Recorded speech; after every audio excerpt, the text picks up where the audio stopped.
For many years, most of the restaurants. 1950, this civil rights leader led 3 dedicated chaperones and 14 members of the NAACP Youth Council from her home to the Cat's drugstore. They attempted to sit at the lunch counter and order soft drinks. Seemingly simple gesture in her in the annals of U.S. history. Her struggles to integrate the eating establishments of Oklahoma City lasted 5 years and the integrating many of other services of Oklahoma City and Oklahoma County. From humble beginnings, growing up in Ofuskee County, Mrs. Luper graduated from Grayson High School in one of Oklahoma's historically black towns and earned degrees in missionary Dr. Martin Luther King and participated in the Freedom Rock and Free all over the United States, including the first march on Washington, D.C., and the momentous march from Selma to Montgomery, Alabama, and its teaching career. She continues to devote her time, experience, and wisdom with the NAACP Youth Council and other as a Pathmaker inductee of the Oklahoma City, a lady of great courage, a lady of whom I have the greatest admiration, Mrs. Clara Luper. Thank you.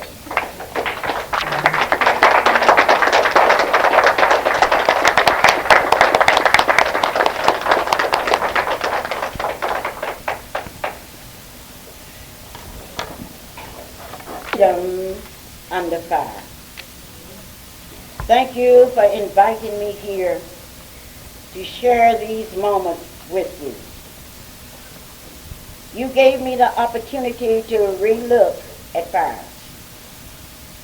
You gave me the opportunity to talk to my consultants about fire. I asked my son, what about it? He said if it had not been for fires, we would still been eating raw meat.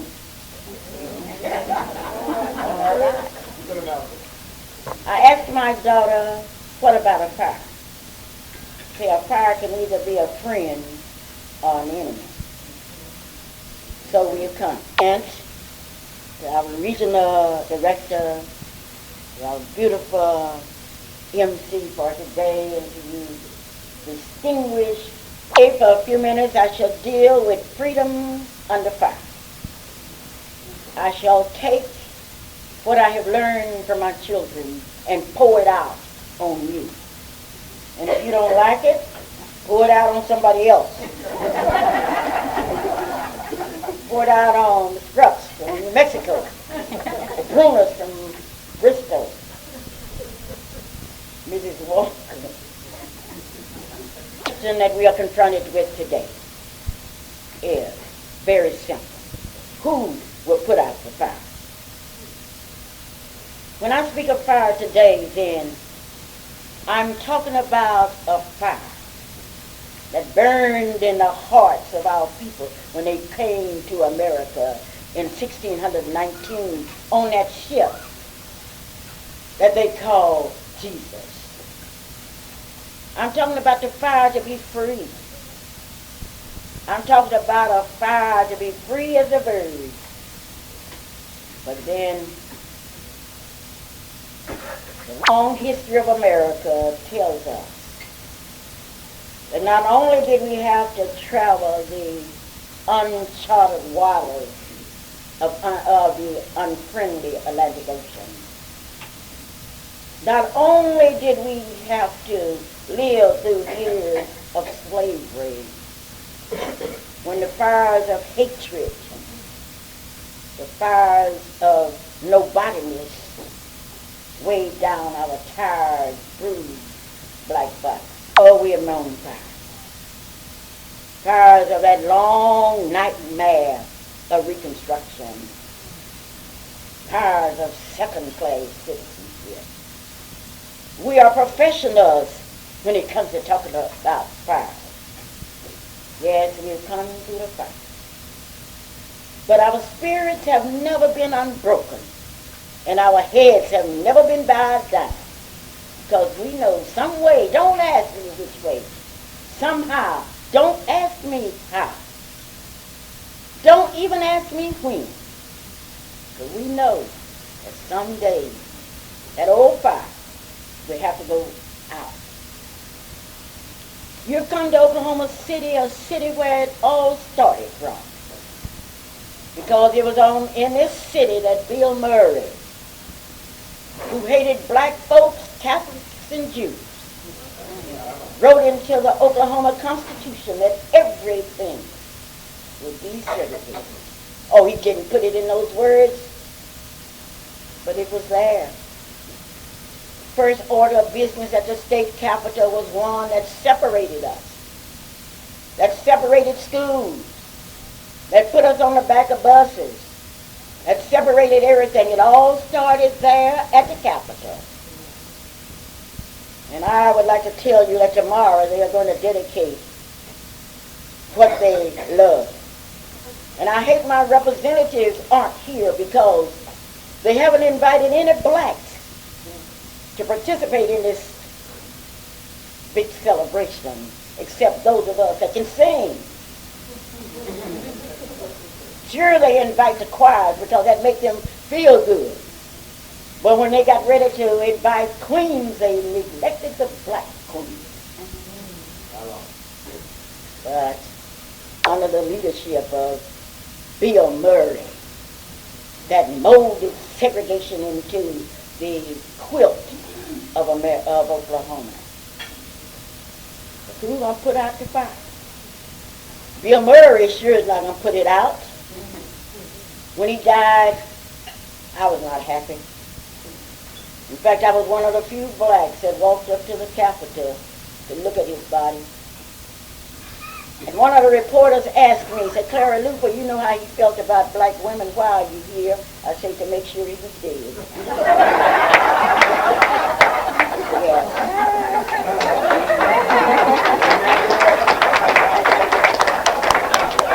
Who's going to put out the fire?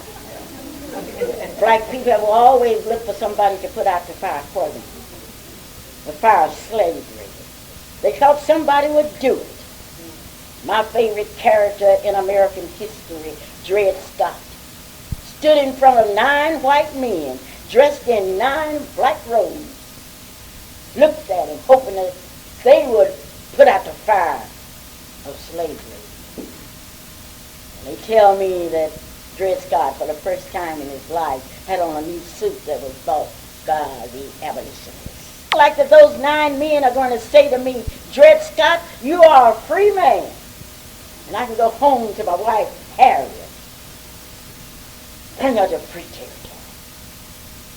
Then he says, those 9 told me that day when those 9 men and that Chief Justice handed down that decision that Dred Scott stood there. There were no tears now. Abolitionists were on one side and the slave owners were on the other. And Dred Scott didn't say anything, and they say something. You abolitionists have taken this case. You have provided Attorney Blair with the finances to bring me here. Say something. Dred Scott stood there. Dred Scott looked at the master that was standing at the door. Get the chains ready, because I'm ready. But someday, some black person, it might be an old man, and Dred was over 60 years old at this time. It might be a woman, and it might be a little child that will stand in front of 9 white men dressed in long black robes. These white men will say to them, you're somebody, you're free. That was in 1857. Time. Those 9 men could have put out the fire of slavery, but they didn't. It took a civil war. Let me see if I can turn the pages and find some way that we can put out the fires of segregation and slavery. And they looked to the Declaration of Independence and Thomas Jefferson, that freckle-faced slave owner, wrote all men are created equal, and then they got him in a corner and said, you better go and explain what you mean by me. And those of you who put out the fire, but he didn't. Yes, we've got to look. George Washington, that great president that bled to death. You don't find too much about that because white folks have always told me that none of the doctors could find why he was bleeding. I could have told them those black slaves at Mount Vernon beat some glass and put in and asked me. He was a slave owner. He didn't do anything about it. He could have put out the fire. George Washington could have stood and said, as free as a slave, but he was a slave owner. And what he got was handed to him on a silver plate. You know that. And then let me go on, but then to the writers of the Constitution. Well, there, James Madison was the voice, the one that really wrote the whole pattern for the Constitution, but he was a slave owner. And they cemented into the United States Constitution these words, they shall be counted as 3/5 of everybody else. And the slave trade shall continue for 20 years. It was a long struggle. They could have put out the fire, but they didn't. As black people, we could have looked at the president. Let me pick on a few. When the NAACP was born, Theodore Roosevelt was president of the United States. He was just ended his second term as president. And he could have picked up a pen and changed things. But you know what Theodore Roosevelt said? He said, you know, I like individual Negroes. But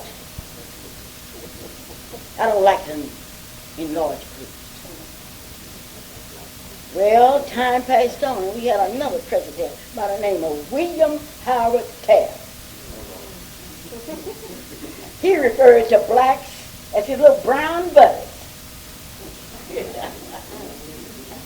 Oh, we could have lived with that, knowing that he was a very ignorant man because he doesn't know that black people come in all colors. They all aren't brown. But then he said it would take between 50 and 100 years for blacks to be able to be recognized as human beings. This one was Woodrow Wilson.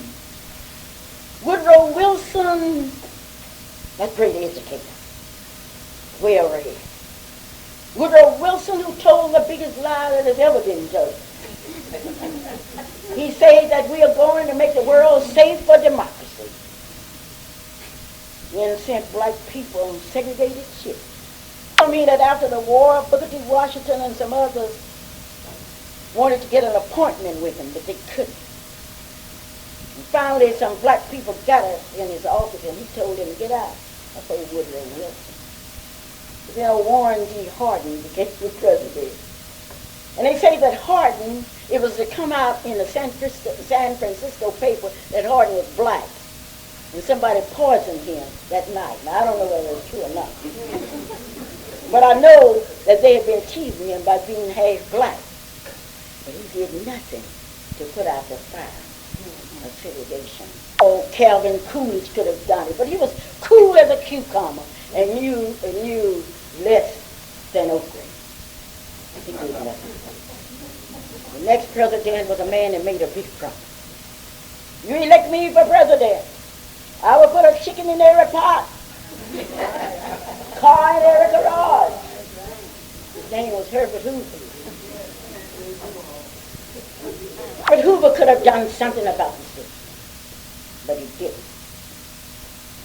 On the scene was running through his body. And every time I go in front of a white group, they like to tell me about something about black folks and what they are doing and everything. And I have to, he could have done something about segregation, but he didn't. 2 hours after he died, Eleanor Roosevelt got on the telephone and called Walter White and told Walter White, who was the executive secretary of the NAACP, I want to help the NAACP. She became board member for the NAACP. Let's give Eleanor a hand.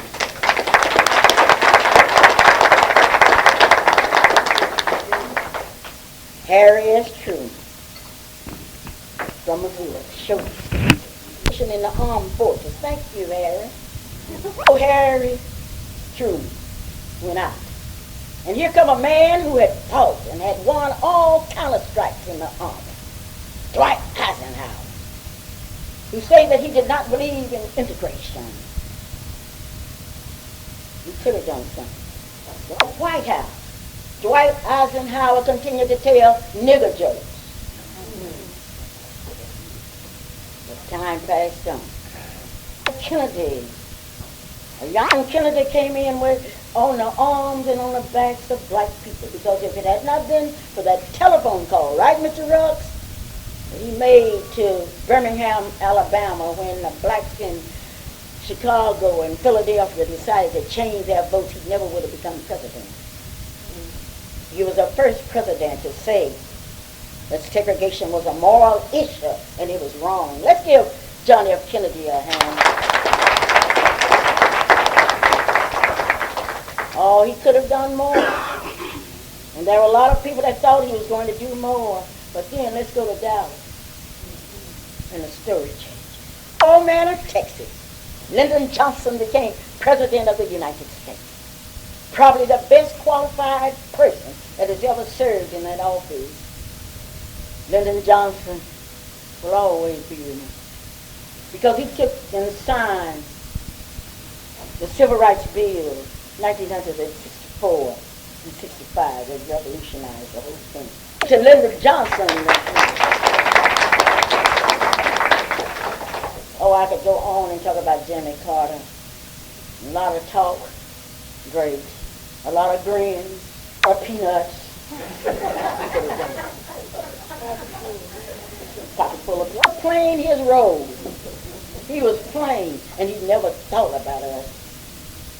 He's suffering now. Go forward, I'm not going to say anything about you. Because it's nothing to say. People looking to the president. And then a man by the name of Bush came on the scene. Bush had an opportunity to do something to remove the stigma of segregation. But what Bush did, I'm going to fix it for years to come. So what I'm going to do, I'm going to look over America and I'm going to find some black man who does not believe in affirmative action. And I'm going to put him on the Supreme Court of the United States. Where never, in the next 50 years, will we be able to rid this nation of segregation. A lot of appointments, but he didn't use that pen to get rid of it. Now, if question comes, who shall we look to if we can't look to our president? Look to your educated blacks. It's easier to sell a membership to the Ku Klux Klan than it is to the PhDs and the MAs. Oh, we fought hard to get blacks in colleges and universities. And as I go on the campus and see these well-articulating educators, and I say, are you a member of the NAACP? They say, is it still in business?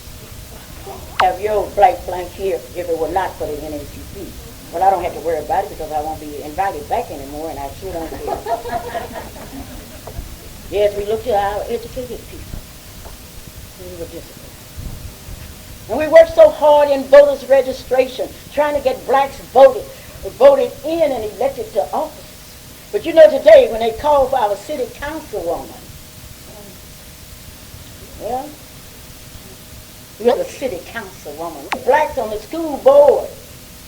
And in this city, where blacks have tried to put out the fires of segregation in schools, we had a black school board member who was asked a question, and that school board member pointed her finger in a black person's face and said, I don't have to tell you how you are going to vote. I'm trying to say that we haven't heard any of our black legislators saying that you should put some blacks up to the Capitol. And the only thing that we have at the state Capitol is what this man fought for, a tree.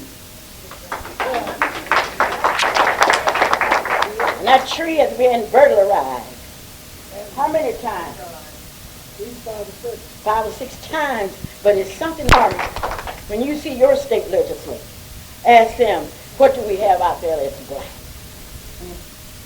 So you can't look to them. And then we got to look at the churches. But you've got to understand that the churches got to have their anniversaries.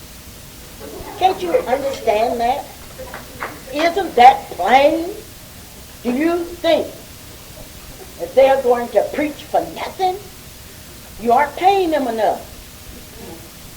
So then, no longer do you have a Reverend Perry, a Reverend Wing. No longer do you have those old-fashioned preachers that could break those birds and skip those adjectives and cry out for freedom by our people. Then, Clara, how do you conclude and bring this to? Talking about getting rid of segregation and discrimination, you better look to the NAACP.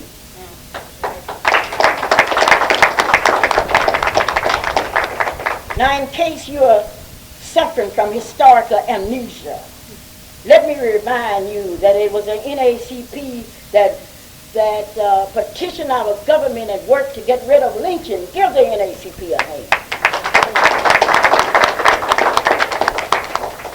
It was the NAACP that fought for school integration, and it was a Thurgood Marshall that stood in front of the 9 white men dressed in long black robes on behalf of that little brown girl from Topeka, Kansas, paid for by the NAACP. Give the NAACP a hand. Brag to me about your football teams and your basketball teams, but you tell those famous black basketball players, black football players, that it was what? NAACP that brought them there. They have a responsibility to the NAACP. Then, people always tell me that it was Martin Luther King. God knows he did a terrific job. But it was Thurgood Marshall that stood in front of these 9 white men and pleaded that case and wanted that took us off the back of buses, and now we can not only sit on the front of a bus, we can drive buses, we can own buses. It was who now that did it? NAACP. Say it. NAACP. Now we all here in this hotel. Oh my goodness. We're in the hotel. We are Greeks. We're having our Greek dances. We're having our Masonic dances. We're having our church convention in hotels. But let me, before you suffer from historical amnesia, remind you that it was who that put you in these hotels? NAACP. Who? NAACP. So today, I've come not to rewrite history. I just came to quote you some history. I just came to remind you that you should always be proud of the NAACP. You ought to teach your children about the NAACP. And as I come to a close, let me tell you what the NAACP has done for me. Because of you. You have taken my children and you have helped me to mold them. You helped Shelley to become the youngest member of the National Board of Directors, being elected at large. All kind of honors of which we are very grateful. Yes, you have made it possible for them to name a highway after Clara Luper. You've made it. And I want to tell you to beat this for a story. I stood on the streets of my beloved city. A woman whose father owned practically Oklahoma City. Really Oklahomans owned property, very rich. And when we were down there, this lady began to tell me how great her daddy was. But she didn't know my daddy. I had to tell her how great my daddy was. She said her daddy had the money to build this city, and I took my black hands and said my daddy took his black hands, his bricks, and built this city. We had I won, and she believed she won. Well, we became friends through the years, rolled through history. She helped me to send young people that black people was grinning in my face and said, Clara, I love you. You've done a beautiful job. I said, well, help me send my kids to the beach. Well, Clara, you know my toe was hurt last week. And she helped me to send young people to me. She died. She said, I want you to come to my funeral.